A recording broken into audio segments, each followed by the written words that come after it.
Alsina, da la hora. Son las 8 en punto de la mañana, las 7 en punto de la mañana en las Islas Canarias. Buenos días desde Onda Cero. Teoría y práctica de la corrupción. Hoy, con su permiso, cedo la palabra al presidente del Gobierno de España, cuando usted quiera. Señorías, la corrupción actúa como un agente disolvente y profundamente nocivo para cualquier país. Disuelve la confianza de una sociedad en sus gobernantes y debilita en consecuencia los poderes del Estado. La corrupción destruye la fe en las instituciones y más aún en la política cuando no hay una reacción firme desde el terreno de la ejemplaridad. Hace hoy 7 años y 12 días, Pedro Sánchez Pérez Castejón, 46 años, subió a la tribuna del Congreso de los Diputados para proponerse como presidente del Gobierno con este argumento principal: la corrupción disuelve la confianza en los gobernantes. Su gobierno, el que él proponía, asqueado por la corrupción del gobierno anterior, se ocuparía de hacer limpieza y dar ejemplo. En aquel momento, verano del año 2018, vísperas del verano, en aquel momento Koldo García Izaguirre llevaba ya un año empleado en la sede central del Partido Socialista en Madrid. Lo había contratado como conductor el secretario de Coordinación Territorial, de nombre Santos Cerdán, para ponerse a las órdenes de él y de su superior inmediato, el secretario de Organización o capataz del PSOE, José Luis Ábalos. Para cuando Sánchez pidió al Congreso su confianza para limpiar España, Cerdán y Koldo llevaban ya 3 años, quizá 4, según la UCO, coordinados para aprovechar su influencia política en Navarra y sacarle un dinerito a empresas constructoras. Cerdán era un peso pesado del PSOE navarro y Koldo era su chico para todo, cobros en metálico incluidos. Cuando en 2017 Santos Cerdán, con nuevo cargo en Madrid, tira de Koldo, ambos trasladan su modo de operar, según describe la UCO, de Pamplona a la capital, de la sede local del PSOE a la sede nacional. Y cuando a comienzos de 2018 la relación entre Ábalos y Koldo se estrecha, porque hay sintonía, porque se entienden, porque hablan el mismo idioma, el triángulo queda forjado. 3 astillas del mismo palo a solo unos meses de que su partido conquiste el gobierno de España. Y a solo unos meses de que su líder y superior orgánico de todos ellos, Pedro Sánchez, distinga a Ábalos con el ministerio que más presupuesto público maneja para la construcción de obra en España, o sea, el Ministerio de Fomento. Pocas semanas después de empezar a compaginar la gestión del ministerio con la gestión del partido, José Luis Ábalos conocerá a Víctor de Aldama, introducido por Koldo, y tejerá con él una relación provechosa que con el tiempo y cuando todo se destape, lo llevará a estar procesado por corrupción en el Tribunal Supremo. Con Koldo, con Aldama y próximamente con Santos Cerdán. El presidente predicaba contra la corrupción en el Parlamento mientras su entorno directo, en su entorno directísimo, florecían quienes iban haciendo caja, presuntamente. Y el presidente en Babia, desde 2018 hasta ayer. No conocía absolutamente nada. Esto puede resultar sorprendente a los ciudadanos y ciudadanas de nuestro país. Circulaban rumores sobre supuestas investigaciones en curso, pero lo cierto es que no existía ningún indicio en la participación de Santos Cerdán en el llamado caso Koldo. Esta mañana, como decía, han aparecido esos indicios. Ha tenido que llegar la UCO para revelarle al presidente y líder del PSOE que los 2 secretarios de organización que ha tenido en 8 años, los 2, estaban corrompidos, presuntamente. Ha tenido que venir la UCO a descubrirle al presidente que tuvo la pésima fortuna de encomendar el día a día de su partido a 2 personas corruptas. 2 y media si contamos a Koldo, que era el hombre para todo y ahora mismo es el hombre contrariado, que con sus grabaciones ha arrinconado a Sánchez en su peor crisis reputacional desde que llegó a la presidencia del gobierno de España. Debería agradecerle Sánchez a la UCO que le haya abierto los ojos, en lugar de permitir que personas de su actual entorno sigan alimentando la campaña de descrédito contra la UCO. Koldo se puso a grabar conversaciones con Santos Cerdán sin advertirle de que las grababa, y este resulta que rajó como un pichón en las conversaciones. Hay transcripciones de las que uno ya nunca regresa. Hay conversaciones que no admiten enmienda. Cerdán, Ábalos, Koldo. Aparecen como 3 personas en este informe con gran confianza entre ellas, que hablan con enorme naturalidad de adjudicaciones de obra y de repartir dinero. O repartírselo. Un grupo organizado, o en expresión del Código Penal, una organización criminal. Presuntamente. Esto que le dice Koldo a Ábalos: lo tuyo es un juego de niños comparado con Santos. Hay cosas mucho más graves en lo que ha hecho él. Esto que le dice Koldo a Santos Cerdán: sé que el presidente dijo que yo era un corrupto y que me quería muerto.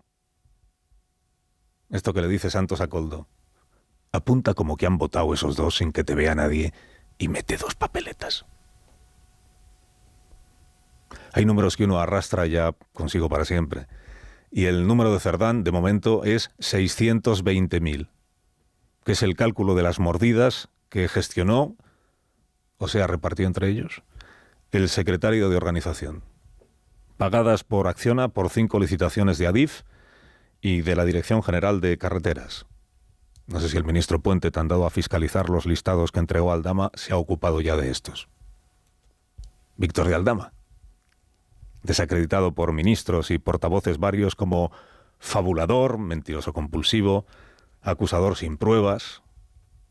Víctor de Aldama solo le imputó a Santos Cerdán haber recibido un sobre con 15.000 euros en el bar de enfrente de Ferraz. Claro, viendo los 500 folios de ayer, casi parece una broma. Elevemos hoy una plegaria por tanto ministro y tanto dirigente afín que ayer perdió abrasada una mano.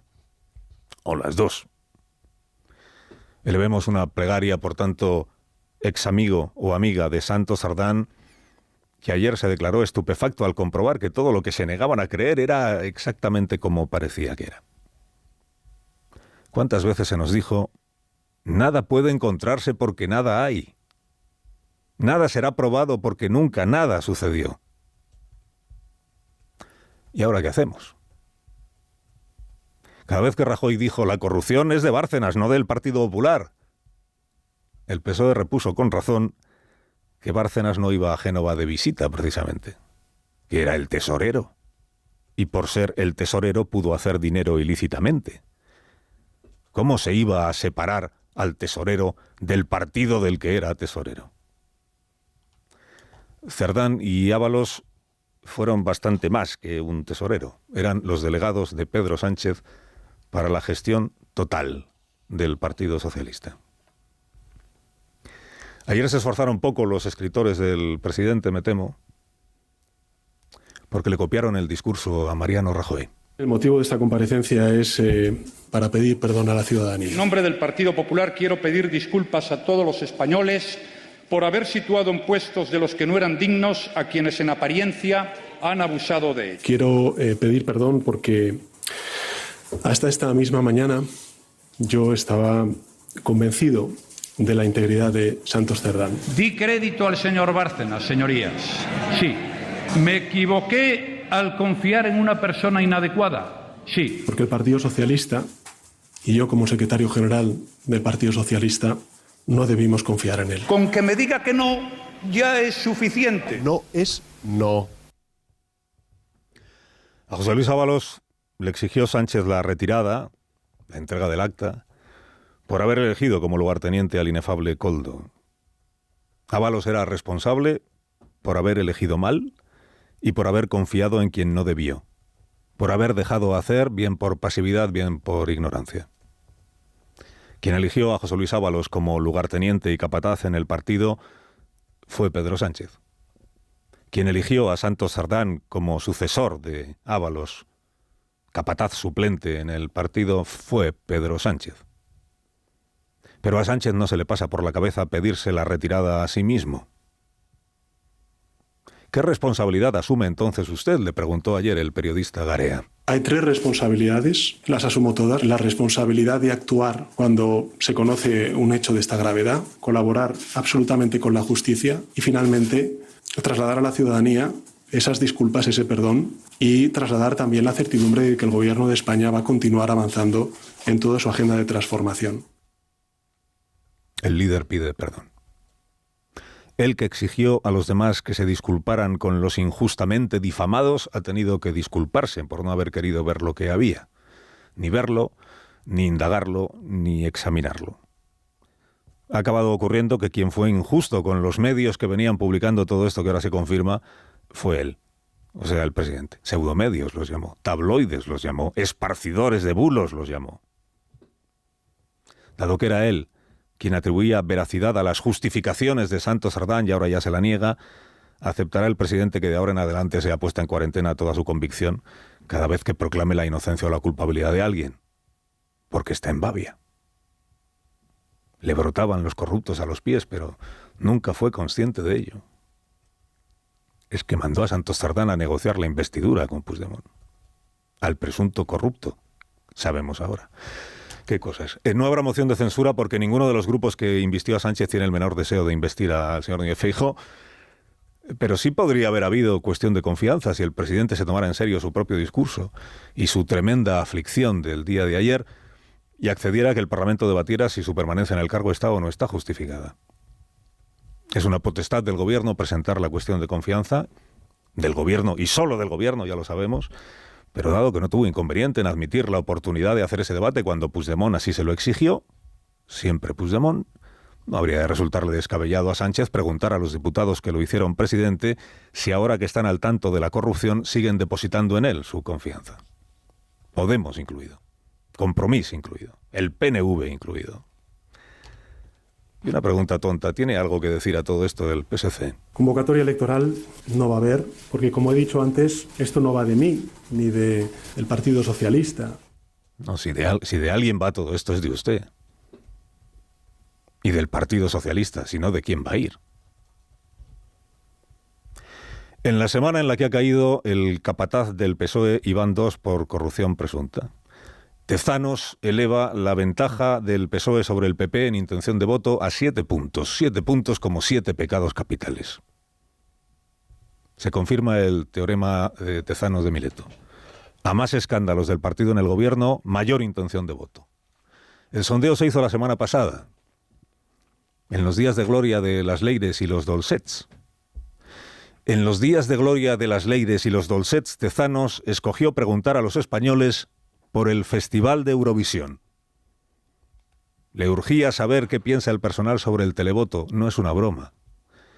No es una broma, es la utilización arbitraria del dinero público.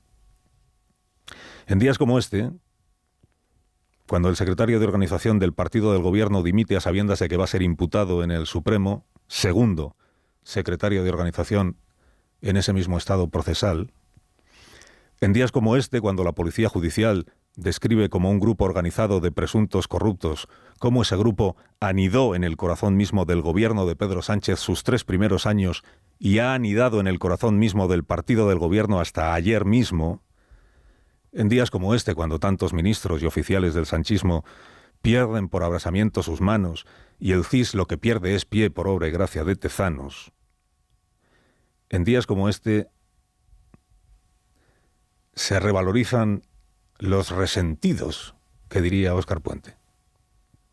Aquellos militantes socialistas que, apreciando a su partido, han mantenido estos años su capacidad crítica, han conservado sus ideas propias y su criterio, y han dicho en público recientemente algo tan revolucionario como que las Leires, los Dolcets, las grabaciones Villarejas y las mordidas por adjudicaciones constituyen todo lo que a un militante del Partido Socialista ha de producirle vergüenza. Madina fue mi candidato. Es más, lo sigue siendo en mi corazón y en mi cabeza. Los resentidos han mostrado más aprecio a su partido que el coro de papagayos dispuesto a camuflar, justificar, diluir o relativizar cualquier hecho solo porque así lo decreta el líder. Os resentidos. Eduardo Madina ha hecho más por el PSOE en un día que la cohorte de aplaudidores, aduladores, conversos y bien pagados en los últimos 7 años. Y ahora ya cedo de nuevo la palabra al presidente del Gobierno para que sea él quien remate hoy este monólogo. Así que apelo, señorías, a su responsabilidad última. Con una democracia sana, fuerte, ejemplar. Un país de oportunidades para quienes salieron a las calles gritando contra la indignación y que hoy no se resignan a sufrir un gobierno manchado por la corrupción. Muchas gracias.